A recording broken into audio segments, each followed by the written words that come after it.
Hallelujah, praise the Lord. सभी को जय मसीह की। तो आज हम एक और वचन सीखने वाले हैं। ये वचन जैसे कि हमने पिछली बार के वीडियो में मैंने बताया था कि आत्मिक मृत्यु क्या है। आत्मिक मृत्यु का मतलब है कि हम परमेश्वर से आत्मिक रीति से अलग हो जाते हैं हमेशा हमेशा के लिए। हालेलुया। और मैंने बताया था कि कितना ज़रूरी है हमारा जो भीतर का मनुष्यत्व है वही मेन इंसान है, क्योंकि वो अगर निकल जाता है तो ये शरीर अब किसी काम का नहीं रहता है। हालेलुया। तो आज हम एक वचन को सीखेंगे जो उसी के जो पिछली बार की प्रीचिंग है, अगर वो आपको समझ में आई है तो आपको ये वचन समझ में आ जाएगा कि क्या बात कर रहा है। तो ये वचन जो है वो यूहन्ना पहला अध्याय उसका 12वां वचन है। मैं पढ़ रही हूँ, बहुत ही सुंदर वचन है। और ये अगर ये जो 12 और 13 वचन, यूहन्ना पहला अध्याय 12-13 वचन, अगर ये आपको समझ में आ गया है, ये वचन दोनों वचन, तो मैं आपको बोल रही हूँ ये हमारी ज़िंदगी को बदल कर रखने वाला वचन है। ये मुझे लगता है मसीही जीवन का एक बेस है, सबसे मतलब बेस है, नींव है, ऐसा ये वचन है। हालेलुया। तो हम पढ़ेंगे यूहन्ना पहला अध्याय 12वां वचन। परंतु जितनों ने उसे ग्रहण किया उसने उन्हें परमेश्वर की संतान होने का अधिकार दिया, अर्थात उन्हें जो उसके नाम पर विश्वास रखते हैं। हालेलुया। यहाँ पे वचन क्या कहता है? इस 12वें वचन के पहले यहाँ पर कह रहा है कि यूहन्ना लिख रहा है कि वो अपने घर में आया, उसके घर वालों ने उसको ग्रहण नहीं किया। लेकिन 12वां वचन मेन मेरा वचन है, 12 और 13, मैं उसको आपको समझाना चाहती हूँ। 12वें वचन में यूहन्ना कहते हैं, परंतु जितनों ने उसे ग्रहण किया, जितनों ने उसे यानी किसे? यीशु मसीह को। तो जितने लोगों ने यानी जिन लोगों ने यीशु मसीह को ग्रहण किया, यीशु मसीह को अपने जीवन में अपनाया, हालेलुया, तो उनके साथ क्या हुआ आगे हम पढ़ेंगे। उसने उन्हें परमेश्वर की संतान होने का अधिकार दिया। हालेलुया। जिन जिन लोगों ने यीशु मसीह को अपने जीवन में अपनाया, ग्रहण किया, स्वीकार किया, उन लोगों को यीशु मसीह ने क्या किया? परमेश्वर का पुत्र बनने का, होने का अधिकार दे दिया। Hallelujah, thank you Jesus. तो जैसे ही आप और मैं हमने यीशु मसीह को ग्रहण किया, स्वीकार किया, उसको अपनाया अपने जीवन में, हमको क्या मिल गया? हमको यीशु मसीह ने परमेश्वर पिता का पुत्र होने का अधिकार दे दिया उसी समय। हालेलुया। आगे वचन कहता है, अर्थात उन्हें जो उसके नाम पर विश्वास रखते हैं, यानी जितनों ने ग्रहण किया, मतलब किसने? मतलब जो लोग उस पर विश्वास करते हैं। हालेलुया। उनकी बारे में बात कर रहा है कि जिन्होंने यीशु मसीह पर विश्वास किया, यीशु मसीह को अपने जीवन में ग्रहण किया, स्वीकार किया, उनको यीशु मसीह ने क्या किया? परमेश्वर पिता का पुत्र होने का अधिकार दे दिया। हालेलुया। उनको अधिकार दे दिया गया। 13वां वचन यहाँ पे ऐसे कहता है, वे न तो लहू से, न शरीर की इच्छा से, न मनुष्य की इच्छा से, परंतु परमेश्वर से उत्पन्न हुए हैं। हालेलुया। तो यहाँ पे 13वां वचन क्या कह रहा है? ये थोड़ा 12वां तो बहुत इजी है समझने के लिए कि हमने यीशु को ग्रहण किया और यीशु ने हमें अधिकार दे दिया परमेश्वर का पुत्र होने का। लेकिन 13वां वचन ये आपको समझना पड़ेगा। मैं बताती हूँ आपको ये क्या कह रहा है। 13वां वचन लिखा है कि वे न तो लहू से, वे मतलब कौन? वे मतलब वे लोग जिन्होंने यीशु को ग्रहण किया, जिन्होंने यीशु पर विश्वास किया और जो अब परमेश्वर के पुत्र बन चुके हैं।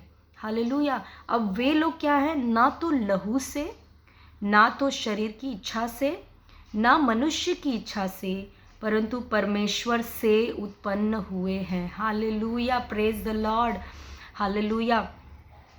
यहाँ पे क्या कह रहा है? जिन जिन लोगों ने यीशु मसीह को ग्रहण किया, अपनाया, उस पर विश्वास किया, वे परमेश्वर के पुत्र बन गए।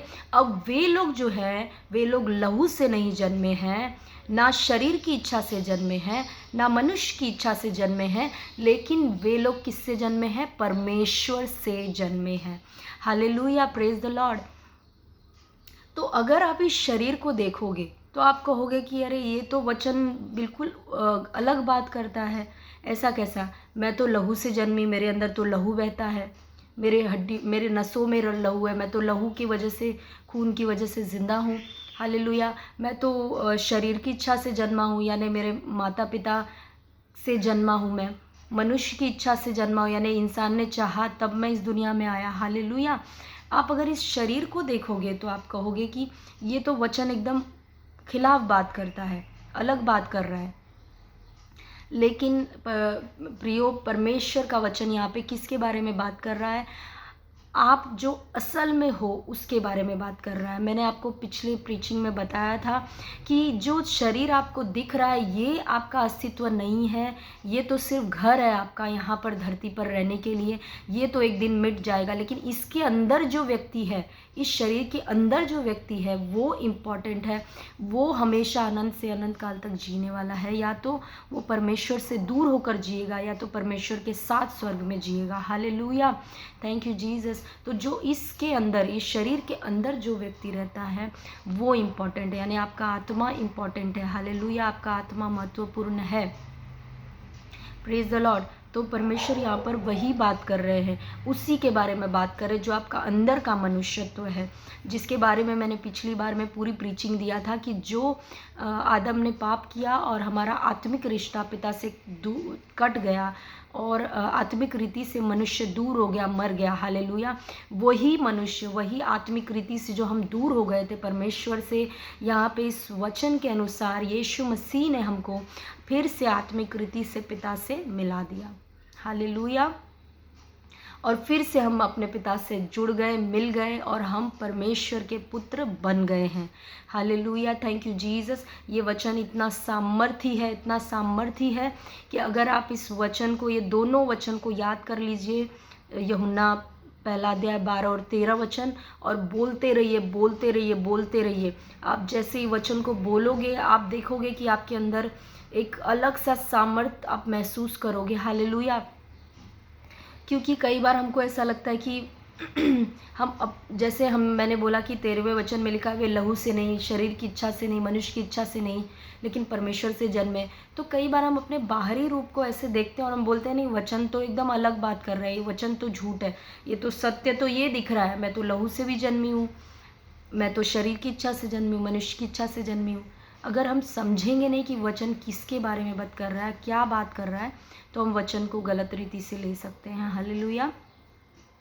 तो यहाँ पे असल में जो आप हो उसके बारे में परमेश्वर बात कर रहा है कि आपको उसने परमेश्वर का पुत्र बना दिया है। हालेलुया, आप परमेश्वर के पुत्र पूरी रीति से बन चुके हो। Thank you Jesus. आपको ये डिक्लेयर करते रहना है। लेकिन कई बार ऐसा होता है कि हम ये पढ़ते तो हैं, सुनते तो हैं, लेकिन हम विश्वास नहीं करते, क्योंकि मैंने फिर कहा कि हम फिर वही बाहरी परिस्थितियाँ देखने लगते हैं कि अगर मैं परमेश्वर का पुत्र हूँ तो ये ऐसा क्यों, मेरे अंदर बीमारी क्यों, मैं समस्या में क्यों, अगर सच में मैं परमेश्वर का पुत्र हूँ। तो मैंने इसके ऊपर भी मैंने एक टीचिंग डाला था कि अगर यीशु मसीह भी बाहरी चीज़ों को देखकर चलते, हालेलुया, अगर बाहरी चीज़ों को देखकर चलते कि वो तो चरनी में उनका जन्म हुआ और उनके जन्म के समय उनको कितनी तकलीफ़ उठानी पड़ी, उनके माता पिता को, उनको मिस्र में जाना पड़ा, फिर वो लोग इज़राइल में आए, इस तरह से कितना उनको गड़बड़ी हुआ, उनको मारने के लिए हेरोद जो था वो पूरी तरह से तैयार था, तो कितना गड़बड़ी हुआ उस समय में। अगर यीशु मसीह इन बाहरी परिस्थितियों को देखते तो कभी नहीं विश्वास कर पाते कि मैं परमेश्वर का पुत्र हूँ, मगर उनको अंदर से पता था, उनको वचन पता था, उनको अंदर से मालूम था कि मैं परमेश्वर का पुत्र हूँ। बाहरी परिस्थितियाँ डिसाइड नहीं कर सकती, और अंदर का जो उनको अंदर से ये चीज़ पता थी तो उसको वो डिक्लेयर करते थे, बाहर की चीज़ें नहीं देखकर चलते थे। हालेलुया। तो हमें भी वही करना है। आपकी परिस्थितियाँ इस वक्त चाहे कुछ भी हो, जब आप इस वचन को अपने अंदर संभालोगे कि मैं तो परमेश्वर का पुत्र हूँ, मेरे ऊपर ये चीज़ें हावी नहीं हो सकती, मेरे जीवन में बीमारी हावी नहीं हो सकती, देखो परमेश्वर ने, यीशु मसीह ने मुझे परमेश्वर का पुत्र होने का अधिकार दे दिया है, अब ये सारी चीज़ें मेरे जीवन में नहीं रह सकती। जब इस तरह से आप इस वचन को अंदर लोगे और डिक्लेयर करोगे तो आपके जीवन से जो चीज़ें हैं अनवांटेड, जो भी बीमारी है, कोई लत है, वो निकलेगा यीशु मसीह के सामर्थी नाम से। हालेलुया। लेकिन ये वचन आपके अंदर जाना चाहिए, आपकी गहराई में जाना चाहिए। और वो कैसे होगा? बार बार ये वचन मनन करने से, इस वचन को बार बार बोलने के द्वारा ये वचन आपके अंदर जाएगा। हालेलुया। और फिर काम करेगा। हालेलुया। अगर कई बार ऐसा होता है ना कि हम विश्वास नहीं कर पाते, लेकिन अगर यीशु मसीह आपको आकर सामने से कहें कि मेरा बेटा तू मेरा पुत्र है, तो बस आप फिर आपको कोई परिस्थितियाँ दिखाई नहीं देगी। अगर परिस्थितियाँ आपकी कितनी भी बुरी होंगी, फिर भी आप यही डिक्लेयर करोगे कि अरे यीशु मसीह ने मुझसे कहा मैं उसका पुत्र हूँ, तो हूँ, परिस्थितियाँ क्या मायने रखती हैं। लेकिन आपको नहीं पता शायद कि वचन ही यीशु मसीह है। हालेलुया। इसी यूहन्ना के पहले अध्याय में लिखा है कि वही वचन जो है आदि में था, वही वचन देहधारी होकर मनुष्य बन के आया, यीशु मसीह बन के आया। हालेलुया। तो ये जो वचन है वो यीशु मसीह ही है। तो इसीलिए इस वचन पे, एक एक वचन पे हमको भरोसा करना, विश्वास करना, उसको उस पर मनन करना, उसको अपने जीवन में लेना, ग्रहण करना, अपने अंदर डालना बहुत ज़रूरी है। हालेलुया।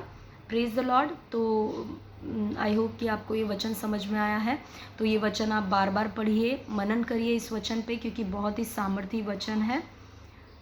Thank you Jesus. तो आगे के वीडियो में हम और देखेंगे कि बहुत सारे ऐसे वचनों को देखेंगे जिनमें हमको परमेश्वर का पुत्र कहा गया है। तो वो सारे वचन मैं ट्राई करूँगी नेक्स्ट वीडियो में, वो सारे वचन को लेकर आपको देने के लिए। Hallelujah. Praise the Lord. Thank you Jesus. सभी को जय मसीह के आमीन।